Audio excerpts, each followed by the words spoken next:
Se o seu posterior de coxa não tá legal, você não tá satisfeito com ele, tá querendo dar uma melhorada, então segura aí que eu vou te dar 5 dicas para você aplicar que vão melhorar o seu posterior de coxa. Fala galera, eu sei que posterior de coxa é um músculo que costuma ficar para trás no shape de muita gente, né? Mas faz muita diferença, aquele posterior de coxa bonito, parecendo que a sua perna tá grávida, né? Nossa, fica bonito demais. Mas tem muita gente que tem dificuldade de desenvolver esse músculo e aqui eu vou trazer para vocês 5 dicas muito importantes para você aplicar e melhorar ele. E a primeira dica, eu sei que muita gente confunde aqui nessa parte porque acaba selecionando alguns exercícios que não tem boa ativação de posterior.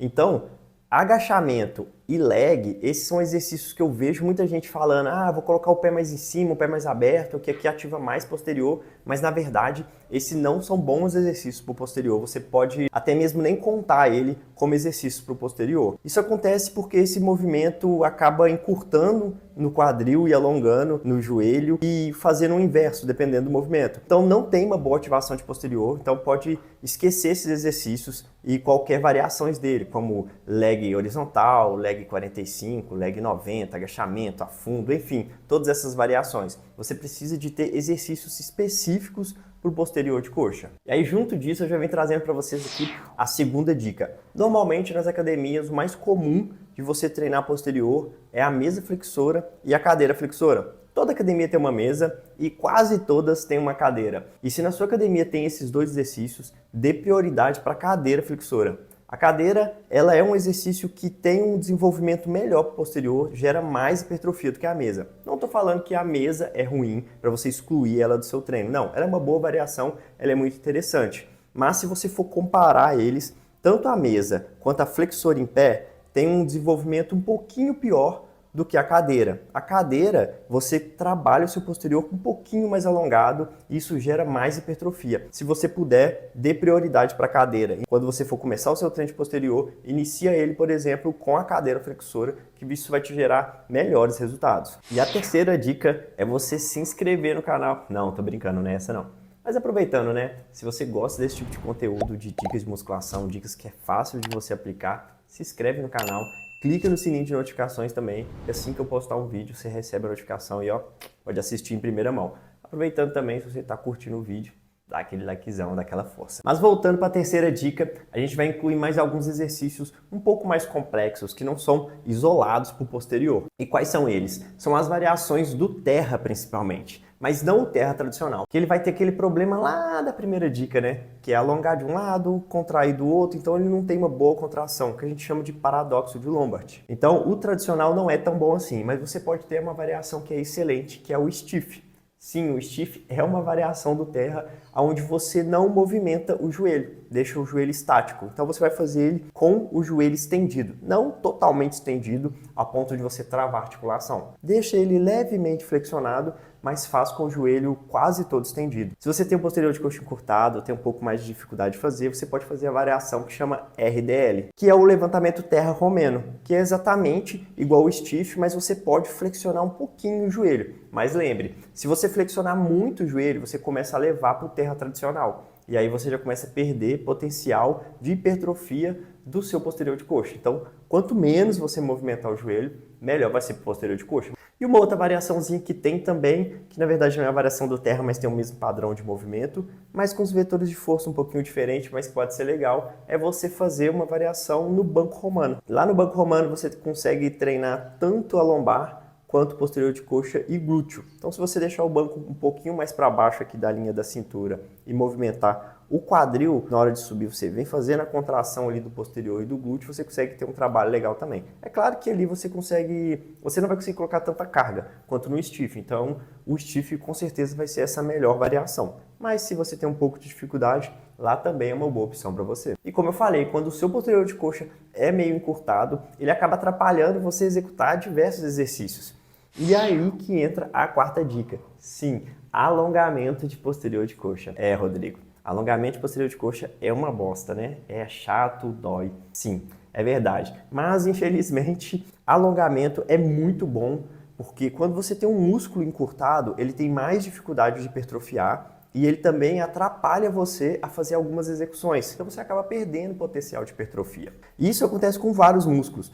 Mas o posterior de coxa, ele é com certeza um dos músculos mais encurtados que você vai encontrar. Eu tô falando isso porque 90% dos meus alunos da consultoria têm o posterior de coxa encurtado e a gente tem que fazer um trabalho de alongamento deles. E eu não sei se você sabe, eu tenho uma consultoria online, então se você quiser um acompanhamento personalizado, lá você vai encontrar tudo que você precisa para melhorar seus resultados, ter resultados legais na academia. Vou deixar o link fixado nos comentários. Se você tiver interesse, dá uma passada lá. Então, igual eu falei, posterior é muito comum estar encurtado, principalmente em homens. Nossa, homens então, quase 100%. E isso acontece no nosso dia a dia mesmo, né? Fica muito tempo sentado, dirigindo, sentado no sofá, na cadeira do computador. Então, posterior de coxa precisa sim ser alongado para várias pessoas. Tem outros músculos aí também que são bem importantes, mas vamos focar aqui só nos posteriores hoje. E aí eu falei com você 5 dicas, né? Mas eu acabei de pensar uma aqui e vou dar uma dica extra para você que está ficando até o final. Mas vamos lá na quinta dica.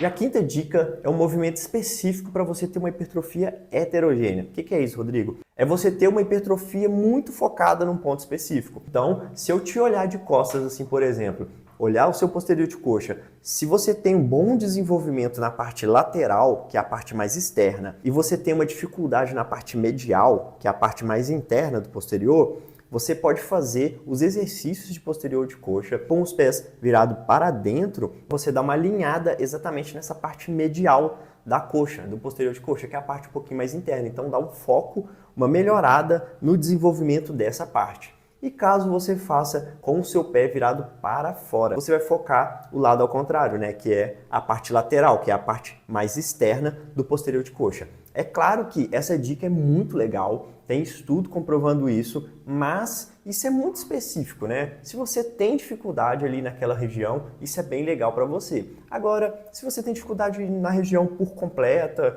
ou tá tudo mais ou menos desenvolvido igualmente, você pode fazer com a posição dos pés que for mais confortável para você. Né? Não precisa ficar anoiado com esse trem, mas vou fazer uma sequência aqui, uma sequência para fora, para dentro e tal. Não precisa ficar anoiado com isso. Faz o natural mesmo, o pé do jeito que for mais confortável para você, que vai dar bom do mesmo jeito. E aí vem a dica extra aqui para vocês. Quando você está fazendo movimentos de flexão do joelho, que é exatamente a cadeira flexora, a mesa flexora, flexor em pé, que são movimentos ali monoarticular, o que acontece? A batatinha da perna, que são os gastrocnêmios, ele também ajuda, né, a fazer esse movimento. Se você já tem dificuldade de ganhar posterior, uma dica é você tentar tirar a batatinha da perna, tentar tirar o gastrocnêmio da jogada. Então, quanto mais você isolar o seu posterior, para quem tem dificuldade de ganhar posterior, pode ser mais interessante. Ah, Rodrigo, mas como que eu vou fazer para isolar eles? Bom, a batatinha da perna, ela ajuda sim a fazer esse movimento de flexão do joelho também. Mas ela também está agindo lá no tornozelo. Então o que você vai fazer? Você vai colocar o seu pé como o pezinho de bailarina. Você vai apontar a ponta dos pés para fora, para cima, como se você fosse ficar na ponta dos pés, né? Como se fosse uma bailarina. E aí dessa forma você contrai o gastrocnêmio, você contrai a batatinha. Então, como ela já está contraída, na hora que for fazer o movimento, ela vai estar numa insuficiência ativa, né? Então ela não vai conseguir ativar tão bem assim. E aí o trabalho vai ser mais focado ainda no posterior. Essa é uma dica igual à dica anterior. Você precisa fazer sempre isso? Não, claro que não. Mas se você é uma pessoa que está com dificuldade de ganhar posterior de coxa, uma dica específica que você conseguir aplicar pode mudar o jogo para você. Então essa é uma dica assim, bem legal que você pode aplicar para poder isolar mais o posterior de coxa nesses exercícios monoarticular. Uma segunda dica extra aqui, que eu acho que todo mundo já está acostumado a ouvir essas dicas, mas se você está com dificuldade no músculo e você quer desenvolver ele, então dá prioridade para ele. Então se você conseguir ter no mínimo 2 estímulos na semana, fica perfeito para você. Se você conseguir 3 também, dependendo de como que você vai montar seu treino, fica excelente. Então, se o seu quadríceps está muito avançado e posterior para trás, começa o seu treino com posterior. Dá prioridade para aquele músculo que você está com dificuldade. Isso vale para qualquer músculo. Essa é uma dica que você pode aplicar para qualquer músculo. Se você tem dificuldade com aquele músculo, você pode colocar ele na frente. Ah, Rodrigo, eu tenho dificuldade com tríceps, mas eu treino ele com peito. Se o peito está muito avançado, você pode treinar tríceps antes. Vai atrapalhar o treino de peito? Vai atrapalhar o treino de peito, mas a sua dificuldade não é o tríceps. Então vamos focar nele. Claro que isso aqui é só o exemplo que eu estou dando para vocês, mas a gente precisa sempre priorizar aquele músculo que a gente está com dificuldade, que a gente está querendo desenvolver. E normalmente a gente faz isso com mais de um estímulo na semana e dando prioridade para ele, jogando ele para frente. Então é isso, galera. Eu dei aqui para vocês 5 dicas. Na verdade foram 7, né? 7 dicas para você melhorar o trabalho do seu posterior de coxa, melhorar o desenvolvimento deles, tanto na montagem do treino, até mesmo na execução dos exercícios. Então, se você curtiu essa dica, achou legal, pô, simples demais, né? Dá para aplicar no seu próximo treino várias dessas dicas, dicas simples de ser aplicada. Curtiu o vídeo? Então dá um likezão aí, dá uma moral. Pô, pra mim aqui é sensacional. Para o seu likezão aí, não é muita coisa, mas aqui pra gente que constrói conteúdo, que tá montando conteúdo, é muito legal. Aproveita também, segue o canal, que além de você estar ajudando quem tá construindo aqui os conteúdos, o YouTube também entende que você curte esse tipo de conteúdo, então ele vai entregar mais para você esse mesmo conteúdo, tanto o meu conteúdo quanto conteúdos parecidos com o meu. Então é muito importante para o algoritmo que você siga o canal. E aproveita, né? Sininho de notificações também, que aí o próximo vídeo que eu postar com mais dicas de treino, você vai receber a notificação. E eu quero que você deixe aí nos comentários se você ficou com alguma dúvida, se você tem até uma dica extra que você pensou aí, porra, essa dica aqui também é legal. Deixa aí nos comentários, se ficou alguma dúvida, deixa nos comentários também que eu sempre respondo a galera. E fala aí pra mim, qual que é o próximo vídeo que vocês querem ver? Dicas sobre qual músculo que você está com dificuldade de desenvolver. Deixa aí nos comentários que eu vou fazer um vídeo para você. E eu vou deixar aqui em algum lugar no card um vídeo que eu fiz bem legal sobre treino de costas. Lá eu fiz um vídeo avaliando mais de 30 exercícios de costas, quais são os melhores, quais são os piores. Então o vídeo ficou bem legal, um vídeo com bastante conhecimento. Eu vou deixar ele em algum lugar aqui no card lá. Aproveita, clica lá e assiste. Valeu, muito obrigado.